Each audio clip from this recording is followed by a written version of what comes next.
June 13 నాడు జిహెచ్ఎంగా పాఠశాల బాధ్యతలు స్వీకరించారు.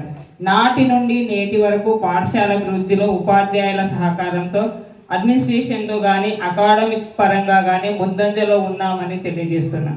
ప్రస్తుత విద్యా సంవత్సరంలో విద్యార్థుల సంఖ్య 62 మంది. ఈ సంఖ్యను వచ్చే సంవత్సరం పెంచే ప్రయత్నం చేస్తామని తెలుపుతున్నాం. ఎస్ఎస్సిలో 16 మంది వార్షిక పరీక్షలు రాయబోతున్నారు. దాదాపుగా అందరూ పాస్ కావాలని కోరుకుంటున్నాను మరియు మంచి జీపీఏ తెస్తారని ఆశిస్తున్నాను. మధ్యాహ్న భోజన విషయంలో ప్రత్యేక శ్రద్ధ వహిస్తున్నాము.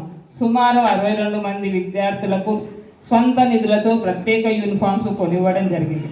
అలాగే 2 ర్యాక్స్, మైక్ సెట్, 8 సీసీ కెమెరాలు పెట్టించడం జరిగింది.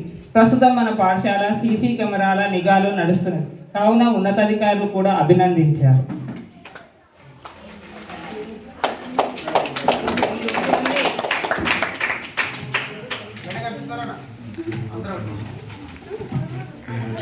అలాగే ఈ విద్యా సంవత్సరం ఈ ప్రాంతంలో ఎవరి నిర్వహించని ఎడ్యుకేషన్ ఫెయిర్ను నిర్వహించి విద్యార్థులు సృజనాత్మకత శక్తి బీజాలు వేశారు. అలాగే సైన్స్ డే, సైన్స్ ఫెయిర్ ఘనంగా నిర్వహించారు. అందుకు సైన్స్ టీచర్స్కు ప్రత్యేక ధన్యవాదాలు. వీటితో పాటు ఈ సంవత్సరం విజ్ఞాన విహారయాత్ర కూడా వెళ్ళడం జరిగింది.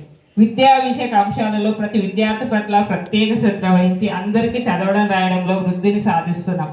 దాని ఫలితంగా ప్రతి విద్యార్థి చదవడం రాయడం మినిమం రావడం జరిగింది. ఆటల పోటీల్లో కానీ సాంస్కృతిక కార్యక్రమాల్లో కానీ విద్యా సంబంధ అంశాలలో కానీ ప్రతి విద్యార్థి పట్ల ప్రత్యేక శ్రద్ధ పెడుతూ మా పాఠశాల ఉపాధ్యాయ బృంద సహకారంతో మండలంలో ఈ పాఠశాలను ముందు వరుసలో ఉంచుతామని తెలుపుతున్నాను. సహకరిస్తున్న ఏఏపీసీ చైర్మన్ గారికి, శ్రేయోభిలాషులకు, యువజన సంఘాలకు, బాధ్యులకు, ప్రత్యేకంగా గ్రామ పెద్దలకు కృతజ్ఞతలు తెలుపుతూ ముగిస్తున్నాను. Thank you.